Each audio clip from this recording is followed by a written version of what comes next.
Welcome back to another Sid's Corner. Nick is in the other room playing Fortnite right now with his brothers.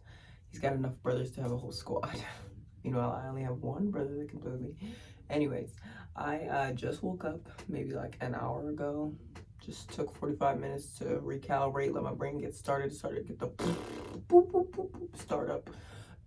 And at this point, today, I'm officially 17 weeks pregnant. Yesterday in the vlog, I told y'all I was 17 weeks, but I was actually 16 weeks and 6 days, but it's just easier to say 17 weeks. So I am officially 17 weeks today.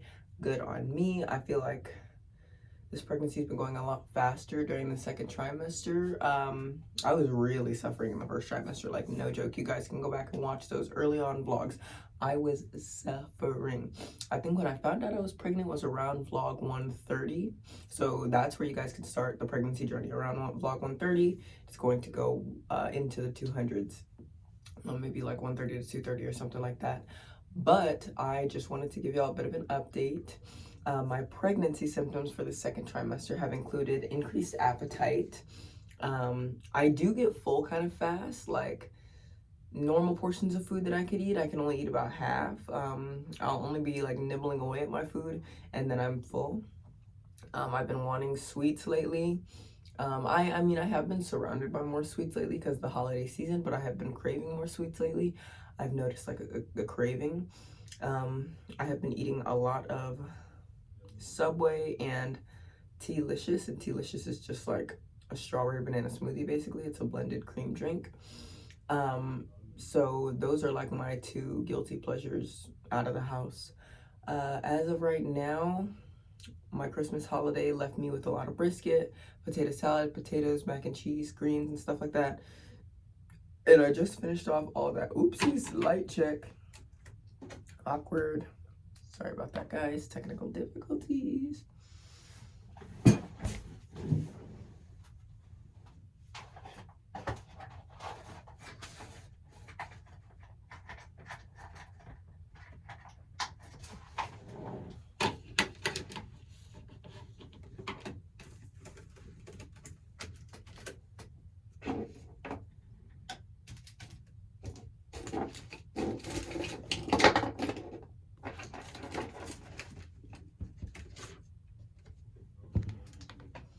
I was so awkward. I was like fumbling around in the dark for a minute. I think I'm gonna leave that part in because I think it's kind of funny.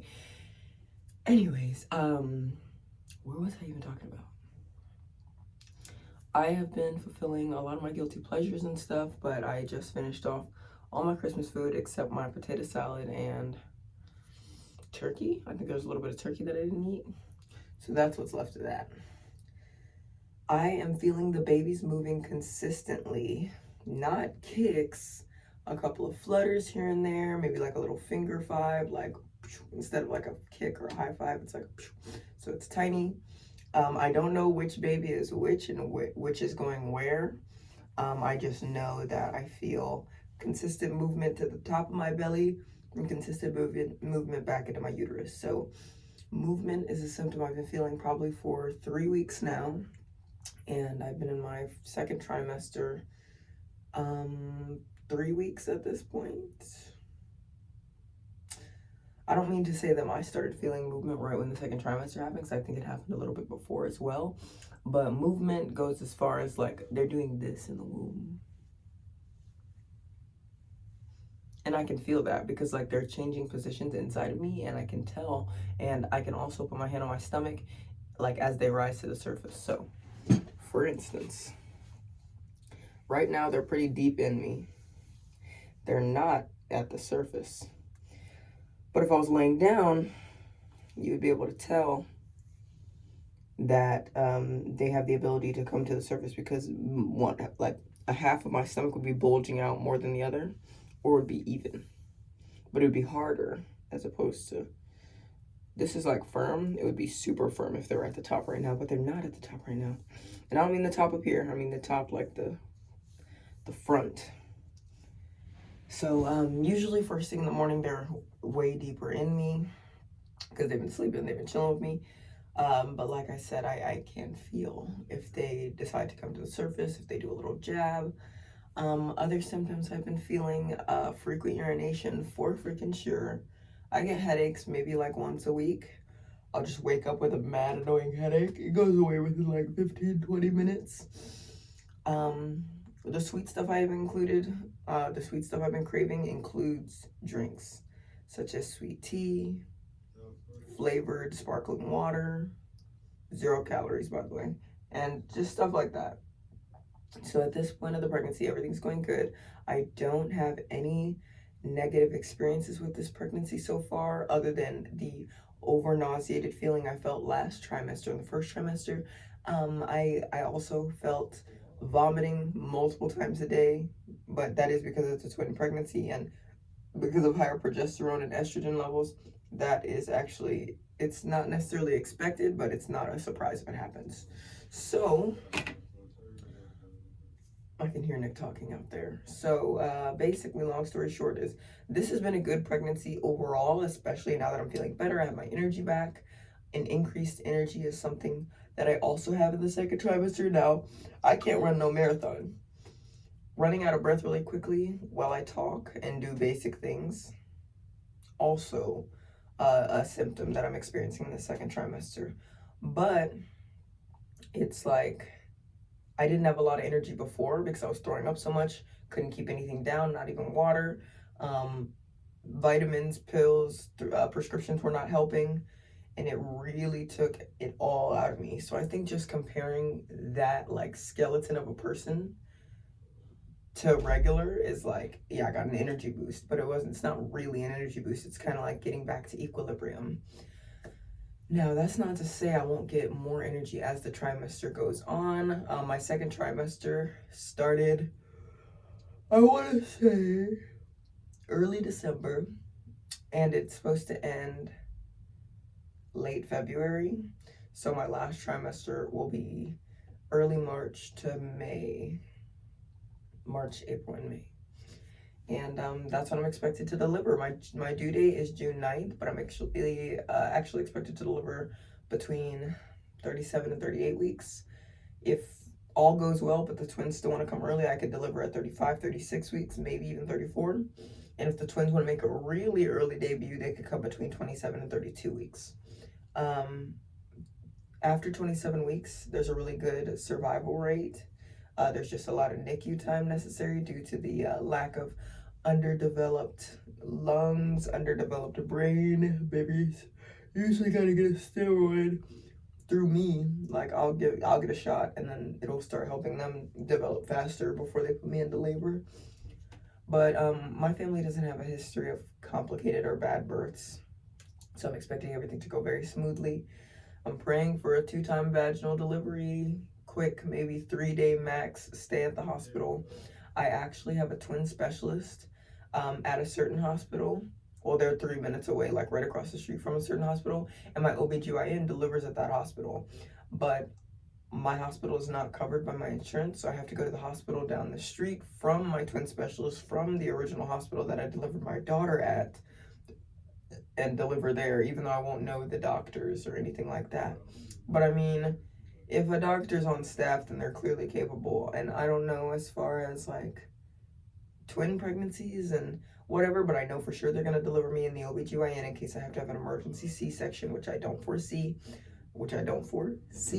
But anything can happen with twin pregnancies because they are considered high risk. I have the lowest risk twin pregnancy out of all of them. There's Momo, and Di. I have Di. Modi, I believe they share a placenta, but they don't share like fluid, or a sac, I guess. And then Momo is they share everything. They have the same placenta, same, fluid, same everything. So my twins actually have they have 2 different sacs and 2 different placentas, so they're Di. Hopefully I'm getting that right. Go ahead and look it up if you guys are having a twin pregnancy or you have questions about that. I'm not a medical professional, it's just from what I've read, and I'm super tired right now because I just woke up, so I don't even know if I'm recalling that correctly. But there's 3 different types of twin pregnancies, and mine is the least high risk, but it's still a high risk pregnancy because I'm carrying multiple babies as opposed to one. Now, updates on everything. I had to cut off a friend recently. I had to cut off somebody recently because I just can't keep playing no stupid games. Like if you want to be with somebody who asks you for money all the time, doesn't have a car, you got them their job, they hang out with their female best friend for 3-4 hours at a time, they go out without contacting you, you live at their mom's house, and you're always complaining. Like, it's like, I can't advise you if you're not gonna listen, and as well as I can't watch you crash and burn as somebody who I used to love and respect. But there was a lot of stuff that went down between me and this person since she's gotten with this person. So it's just like kind of at my breaking point. For instance, we were supposed to go to Florida together, meet up in person for the first time because we're online friends, and we play Fortnite together.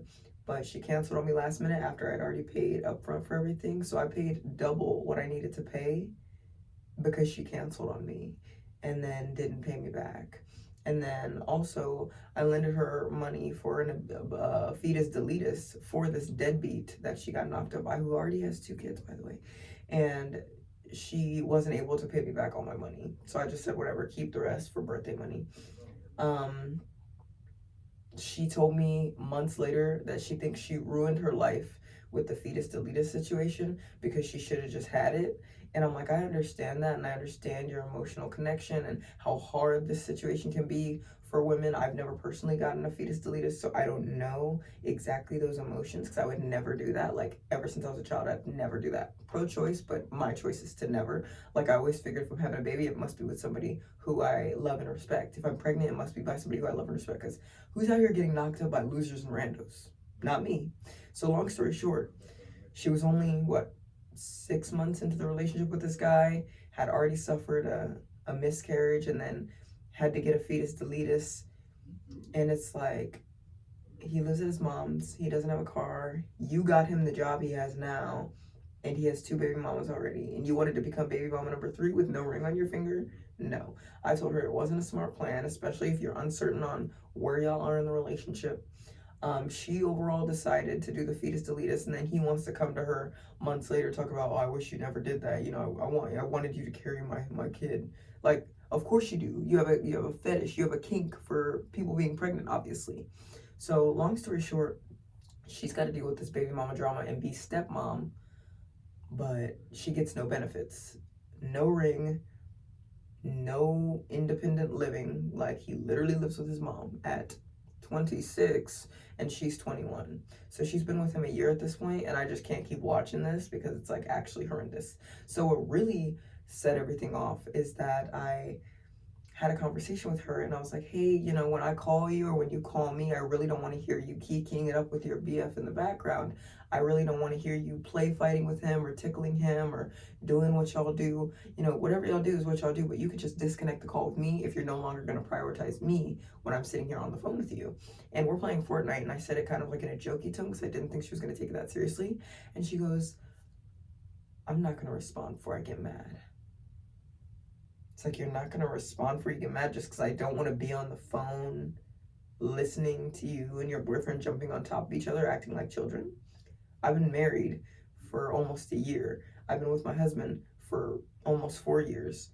You're never going to catch us doing that cringy stuff. Ever. Ever.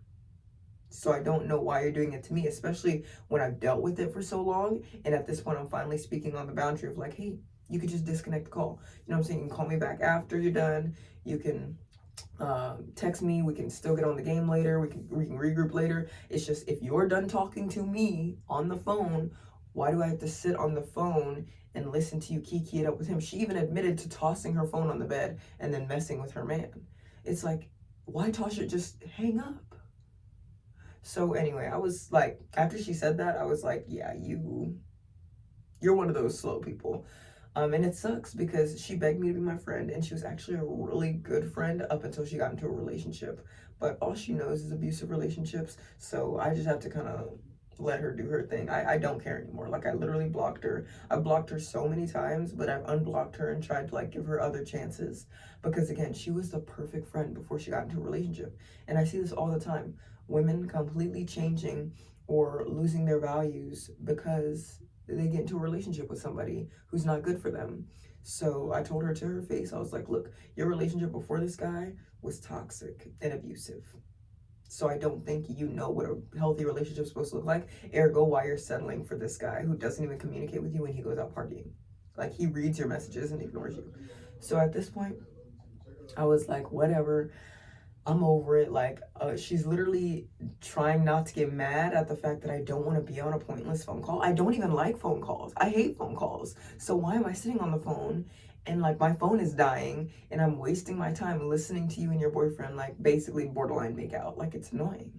So because I found that annoying, she got annoyed at me instead of just respecting my boundaries, saying, yeah, Cindy, no problem. I'll just go ahead and hang up and make sure that we connect later on. Nope, she just decides to get an attitude with me. So I got off the game, blocked her, told my husband what was going on because he is also a secondary witness to all the stuff she does with her boyfriend while I'm on the phone. And she also does it while we're gaming. And I say, hey, are you locked in? Are you focused? And she'll say, yeah, I'm focused. Oh my God, stop it. Oh my God, you're so stupid. Yeah, Cindy, I'm locked in anyways. And oh my God, stop it. No, you're so stupid. Like, who wants to hear that? Out of all of you guys watching, do you want to hear that? No. So at this point, I'm just over it. I'll go into a more in-depth story time in a couple of weeks because I already have that video filmed. I'm just waiting to post it. But I'm feeling good. I'm feeling great with my pregnancy or whatever. My cousin just had her baby. If y'all saw in the Christmas Eve party vlog, I have 2 cousins who are pregnant ahead of me. One just gave birth like 2 days ago, and the other one is due to give birth in a couple of weeks. I'm due to give birth obviously in May, and we're just coming up on January tomorrow. So I'm furthest behind. But I already started getting my baby shower invitations ready and stuff. Well, my mom is getting my baby shower invitations ready because she likes taking control of those sorts of situations. And who am I to not let her take control when she's going to do whatever she wants anyway? So long story short, my mom has got like these cute little twin Barbie invitations. And that is how we're doing it. Because it's going to be a cute baby shower and the genders will be revealed. Like when people walk in, like if you didn't already know the gender, now you know when you walk in. So I'm very excited about that. We plan for the baby shower to be in February because March to May, I just need to be ready to go to the hospital. I need to be not dilly-dallying and with a hospital bag ready to go and ready for a long-term visit if necessary. So I'm just nervous about that, but I'm ready to receive all my gifts and whatnot. I just went and checked on Jasmine when I woke up. She's doing good. She had some cookie on her face from last night, so I wiped it off. She had a dirty diaper. I cleaned it out. She's watching TV right now with her teacher, and then I brought her her little mini slide in her room so she could play on the slide. She got 3 slides, 2 outside, 1 in the house. So Jasmine's doing good. Got her cute little smile, button eyes, love her. And that is how my morning has gone so far. Nothing crazy has happened. I'm supposed to go to my mom's house for a New Year's Eve party, but my cousin who just gave birth isn't sure she'll make it. And my other pregnant cousin, I don't know if she's coming because she might just be home supporting her sister. And my bestie cousin has her other side of her family over right now, like her dad's side, because we're related on my mom's side and her mom's side. So her dad's side is at her house right now. So she said she doesn't know if she'll be able to make it. So like with all my favorite cousins not going, I'm like, dang, should I even go? Do I even want to go? So I'm still thinking about it. It's about to be 11 or whatever. So I still got time to think about it. But I'm just giving it some thought. Long story short, I need to wash my hair. My hair is so dirty. I looked at my scalp yesterday and it just has so many dandruff flakes. I have 2 hairs in the front here that are twisted and not braided. So if I'm gonna wash my hair, I need to quickly braid them up and then wash it because I know they're gonna come untwisted if I start scrubbing at my scalp. But that's definitely something that needs to get done. I am planning to redo my hair before the cruise, but then I'm also thinking, well, why redo it if I'm gonna just be getting in water and like chilling and like whatever, because I could just redo it when I get back.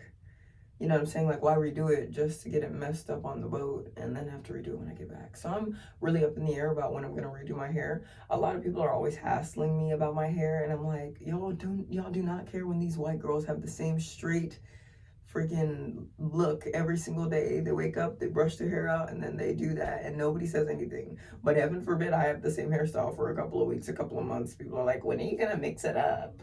When are you gonna retwist your dreads? They're not even twists and they're not even dreads, they're braids, so you're stupid. And it's like, why are you even worried about what's going on with my head? Like, I look sexy regardless, just rolling out of bed, way sexier than you. So why don't you look in the mirror, worry about that butthole hair on your upper lip? Because I am not worried about you.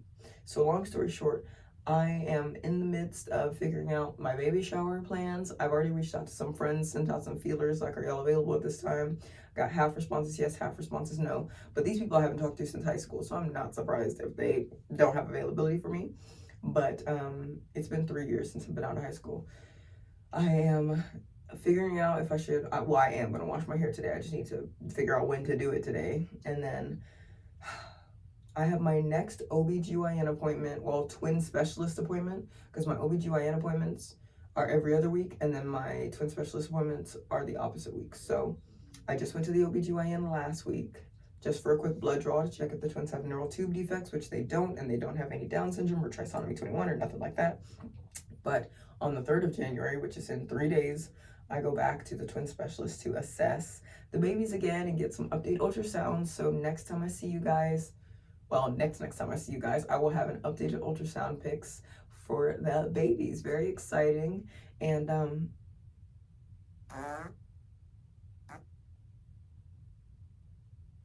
another pregnancy symptom I forgot to mention is gassiness, whether it's burping, whether it's farting, or just overly yawning, fatigue. Well, not really fatigue, but more like sleepiness. Sleepiness and gassiness are also some symptoms that I forgot to mention.